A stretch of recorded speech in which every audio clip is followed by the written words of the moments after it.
Leopold Aschenbrenner's situational awareness seeks to raise capital after AI rout. And then, Nick, if you can go over to the next tab here, we have a thread from the Cubellis letter about some of the major volatility, the significant amount of volatility that's been seen in the South Korean equity market just over the past 40 days. So it's gone down almost 50%, erasing $2 trillion in market cap. And so these two stories are linked because Leopold was managing a hedge fund where he, former OpenAI employee, left 2024, started a hedge fund, and was allocating capital in size, I think, $20 billion or so fund to the AI space. And then also on the South Korea side, a lot of their equity markets, first of all, is very concentrated. Brian and I were talking about, I think it was up to 60%, two companies in the made up 60% of the market cap was made up by two companies. And they're very tech forward, as people know, chips, semiconductors, AI, etc. That trade is very similar. And so let's tie these two themes in together. Who would like to go first on the first topic of today's Signal and Noise episode? I'll take the quick hit. I think this is a lot of signal. I think the signal comes from two sides. One is you just can't play these markets. You'll get blown up. There's too much volatility, and you may be directionally or thematically right, but it doesn't matter. And the other side of it, this is like, entrepreneurship, investment management. Those are generally like old men's games when you look at success rates, and you just get better with age, with pattern recognition, temperament, et cetera, et cetera. The kid was 21, 22 years old when he started, 24, when he blew himself up. Leverage kills.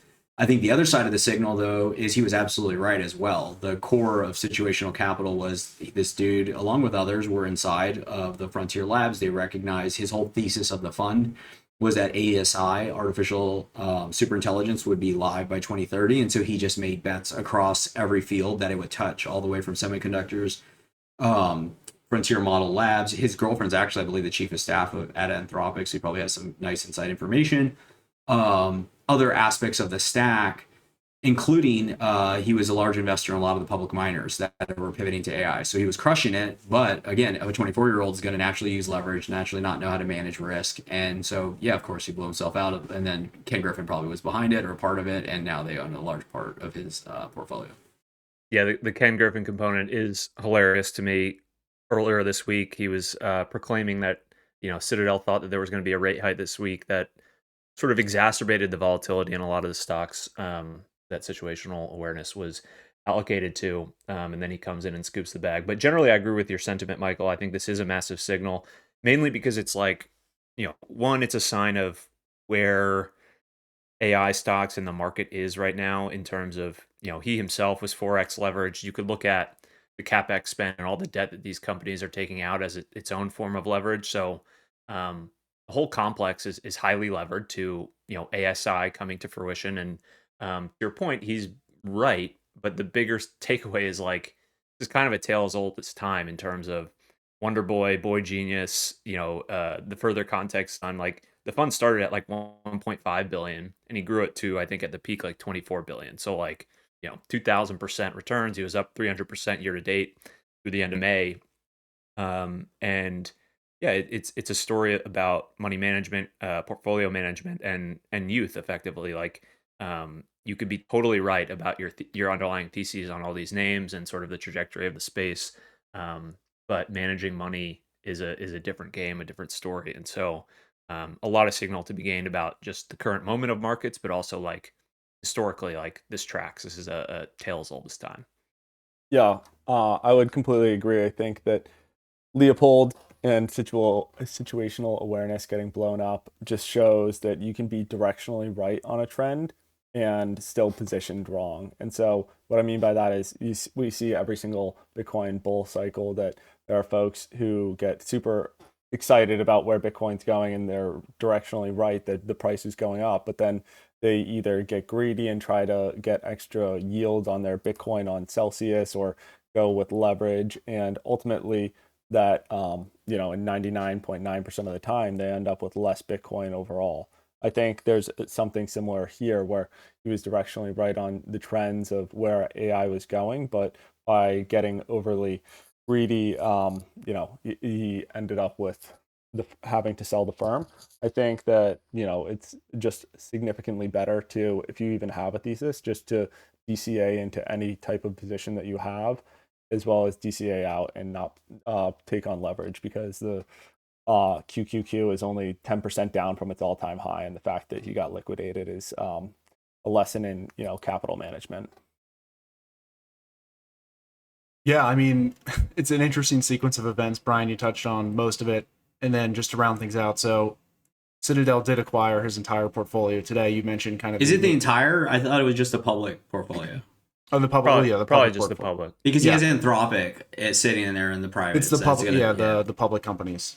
And so after the acquisition, a lot of these names that were acquired as part of the portfolio are up close to like 30% on the day. So it's you got the youth versus the old guys who know how to manage risk, and maybe they know how to potentially manipulate markets as well.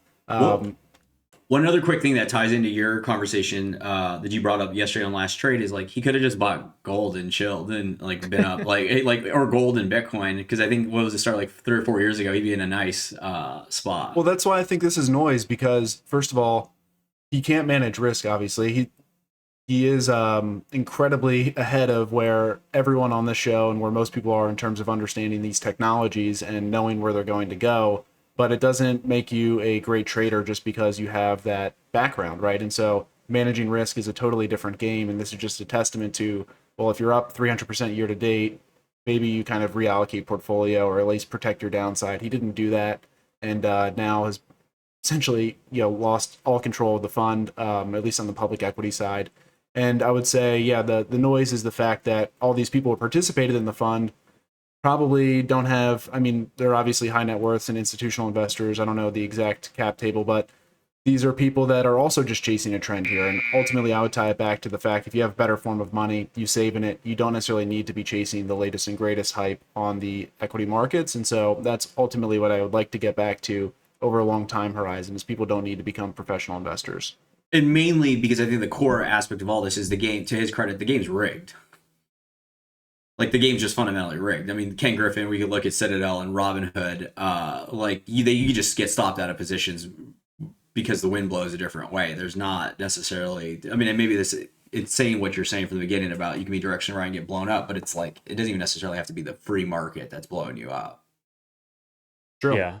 I mean, the other component here is like, if you were just an individual investor and you were sort of like tracking his 13F filings and you were just going long and DCAing, like you said, Jackson, into some of these names, like, you're still fine. You didn't blow yourself up. And, if the thesis holds on some of these names, like, you can withstand a temporary downturn.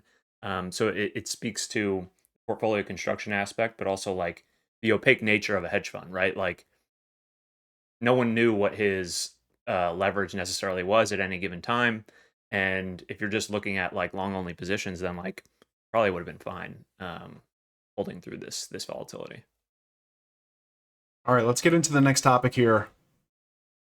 We have everyone's favorite, if you are in the Bitcoin and digital asset space, favorite Senator Elizabeth Warren. We're talking about the agreement between the left and the right. I think this is the only thing that politicians can agree on. So Warren says here, Donald Trump is right about this. Eliminate the debt limit. Its only real function is to threaten an economic crisis. I'm ready to work with both Democratic and Republican senators to immediately scrap the debt ceiling and protect the economy. We're protecting the economy, guys. That's exactly what we're doing here. And so I guess I would say this is a signal to the extent of my first point. There's very little at this time in U.S. politics with how divisive it is, where Democrats and Republicans can agree on something. But the one thing that they do agree on is, let's continue to spend money, let's continue to pad our pockets, let's continue to devalue the dollar, and let's continue to make the rest of the people poorer. Whether or not they believe or know that they're doing that, that is functionally what they're doing. As you spend more money, you're diluting everyone else's purchasing power. So again, this comes down to incentives. These people want to continue to stay in power. They want to continue. There is also no political will to reduce the spending of the government. There's just no politicians going to run on that and say, we're going to take away your entitlements, we're going to take away your programs.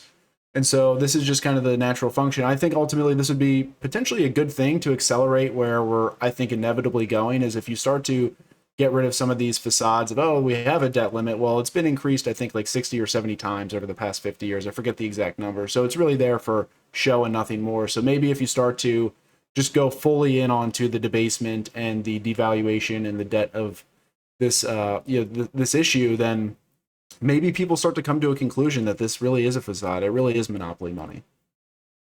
Yeah, I mean, you kind of described why this is noise. Like, I know you said it was signal at the jump, but like, the debt ceiling has always been like it's not a thing. If you just continually ignore and raise the thing, then it's not an actual ceiling. So to me, this is total noise. Like, there's never been a debt ceiling in any real practical way.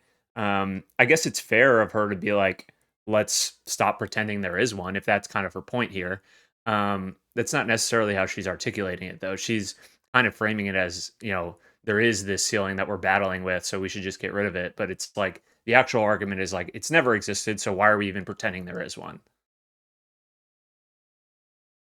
Yeah, I mean, I can't help but just think of it as a just wide scale humiliation ritual. Real function is to threaten the economic crisis. And she starts with, the juxtaposition between Warren and Trump, and Donald Trump is right. Like, first word, their alignment. It just reminds me of the Fed speak. Like, we all know there's no debt ceiling. So Yeah, very noisy. This is far from what the original founding fathers wanted for the country, and I think that they'll just continue to go down this path further and further, and probably faster and faster. And so, yeah, complete noise.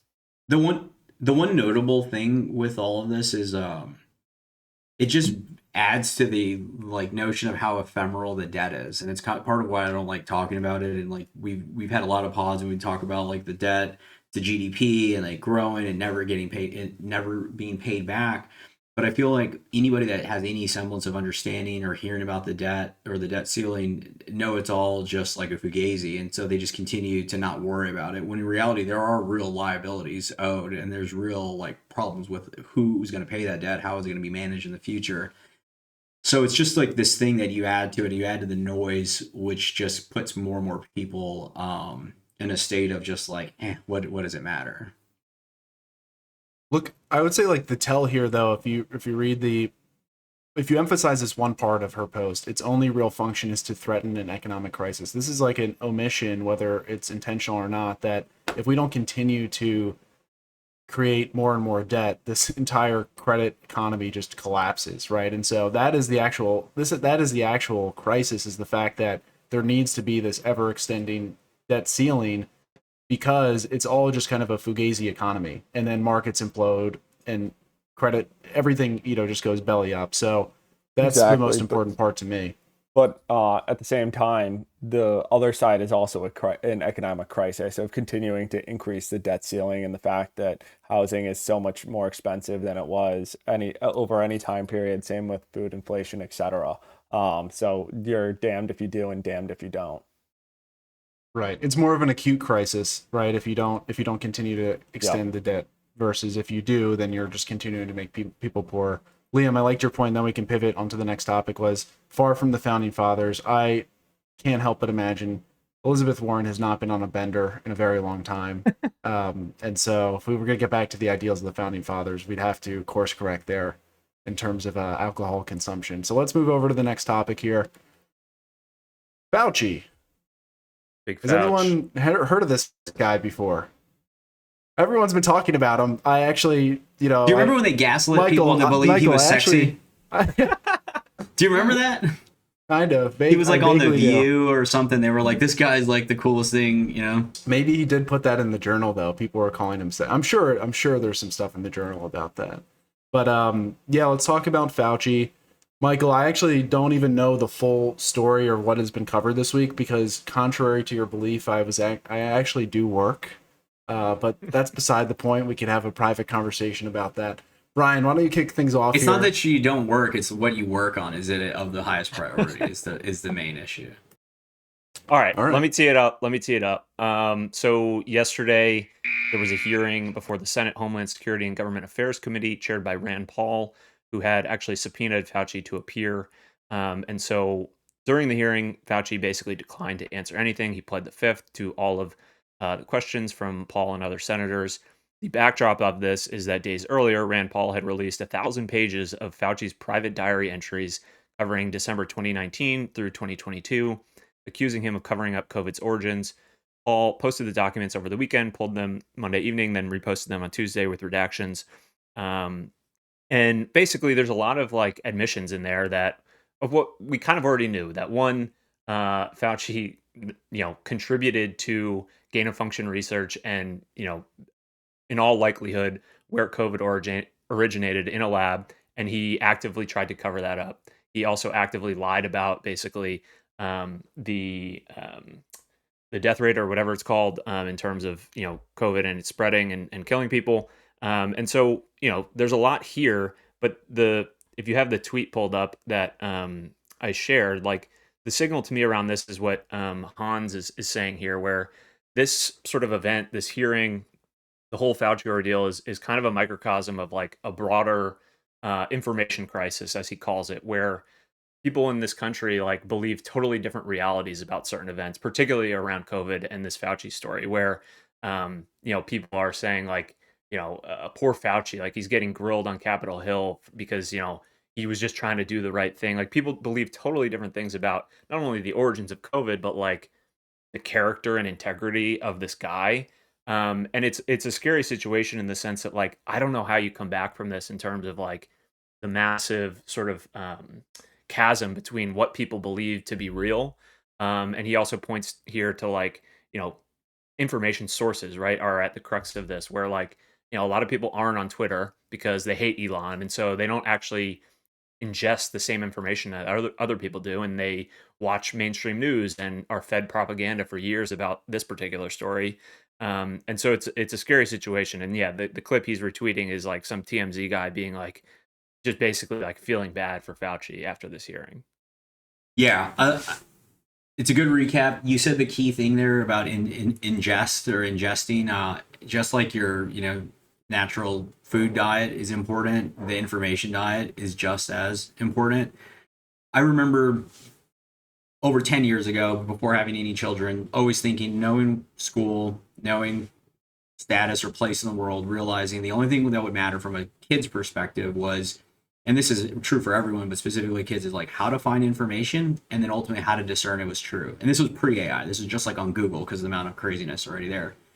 And this is part of the show and part of all the things we're talking about is just the notion of the barriers of information in distribution have broken down, but the legacy constructs of CNN, Fox are the easiest, to contrast against.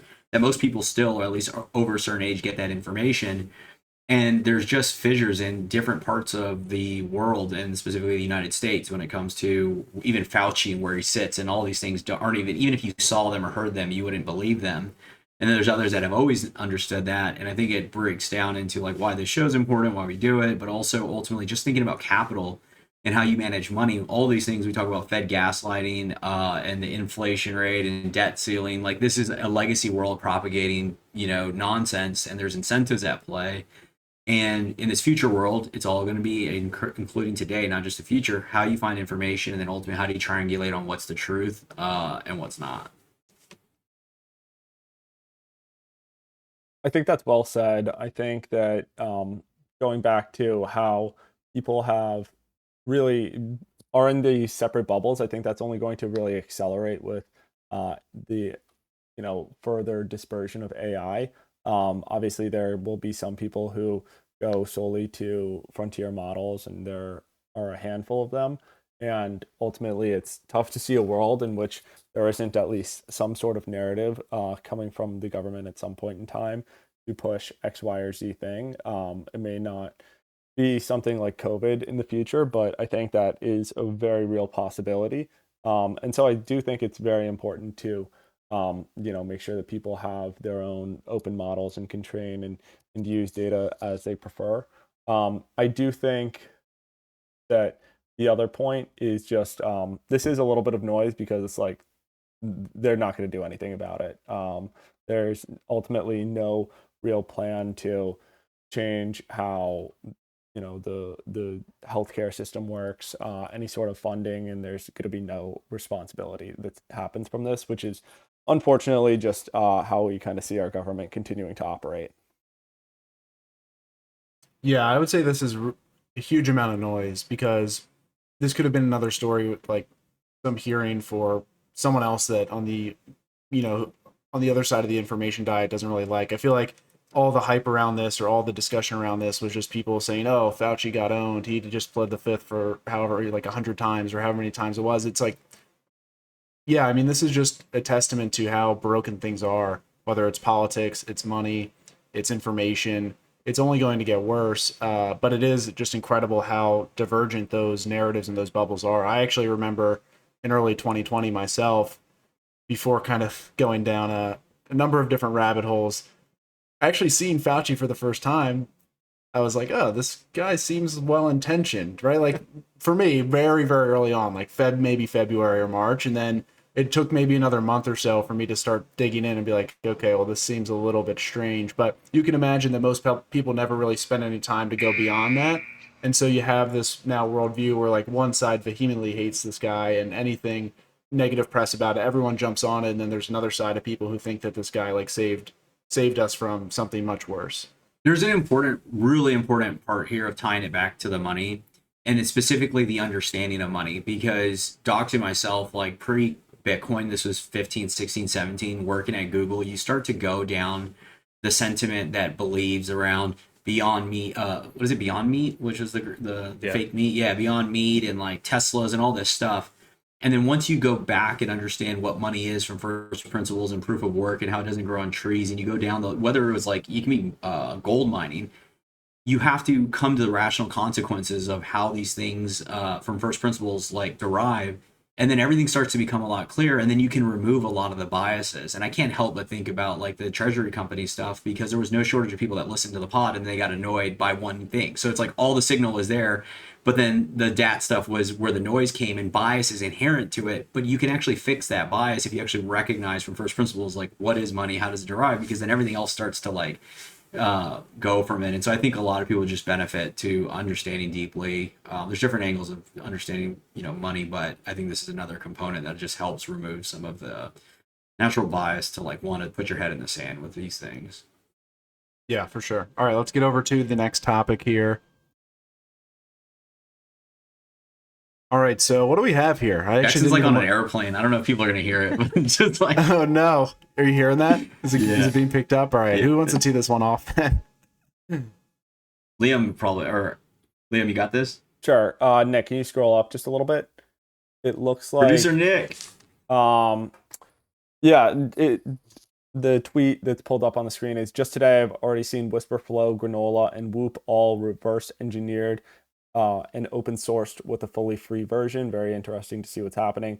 The question is if normies will pick up on this. I think they will, and how companies will react and pivot to still make money. So I'm happy to go first on this. I think that there directionally is a lot of signal here, but it's very early.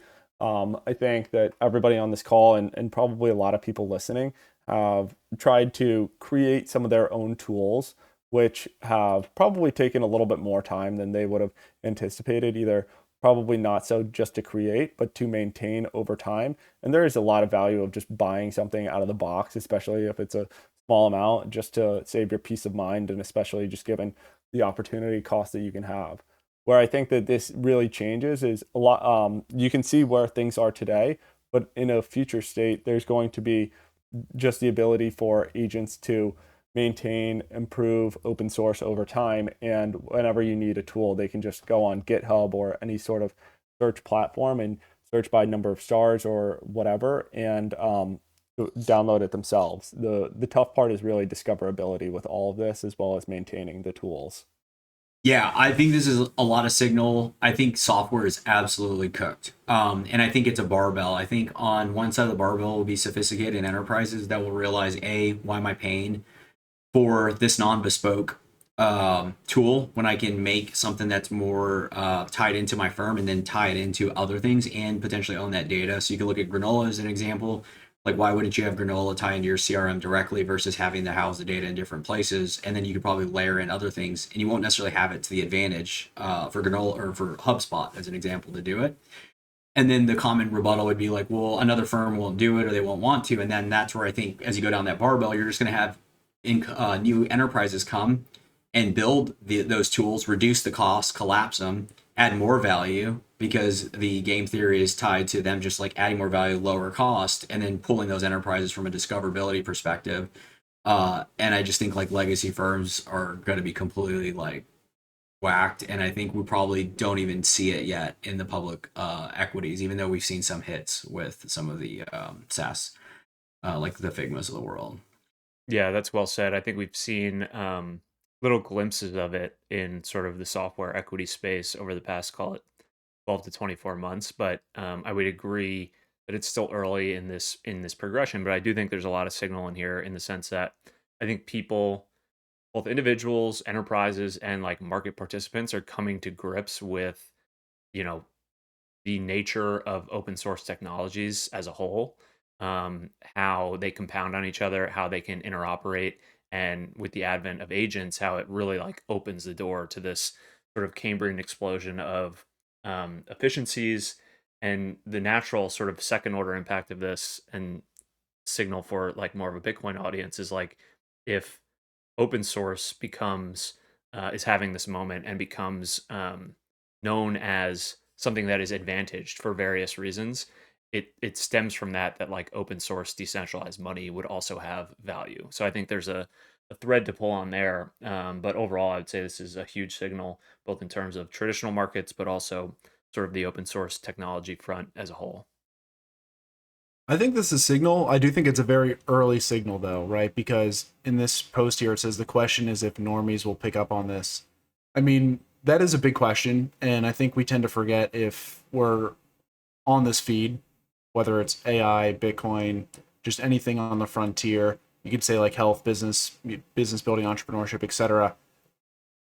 We tend to see a pretty significant lag in terms of any uptake of some of these ideas or themes or products, businesses that are being built for the general public. So I think it is signal, but I do think it may take some time to play out. But the counter to that would be that things move very quickly these days. I think this is a microcosm of a much bigger story, which Michael, I think you kind of alluded to, but you know, this is not only a software story, it is an AI story as well. And the thing I keep coming back to at this point is just, well, you have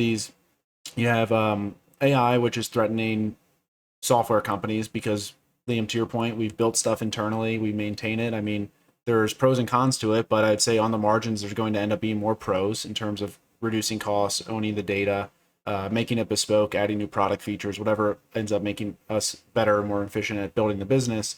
And then the bigger picture here as well, it's not only about software and AI, it's also about AI and AI, because then all these companies and nation states are competing at the largest level, and then it just becomes a competition of who can undercut costs the most, who can produce the quickest, where is the most value going to accrue.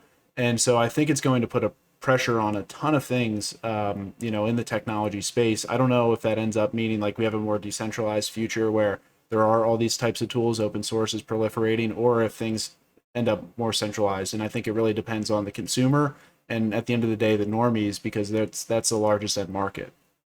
Yeah, maybe I'll respond to that, and then unless you guys have something to pivot to the rapid fire because it ties into it. Does that work? Yeah. One is I think we'll naturally have, it'll be on a spectrum more decentralized, but there'll still be centralization. We talked about like on a fractal, you just end up with more dispersion of all these things and sovereignty.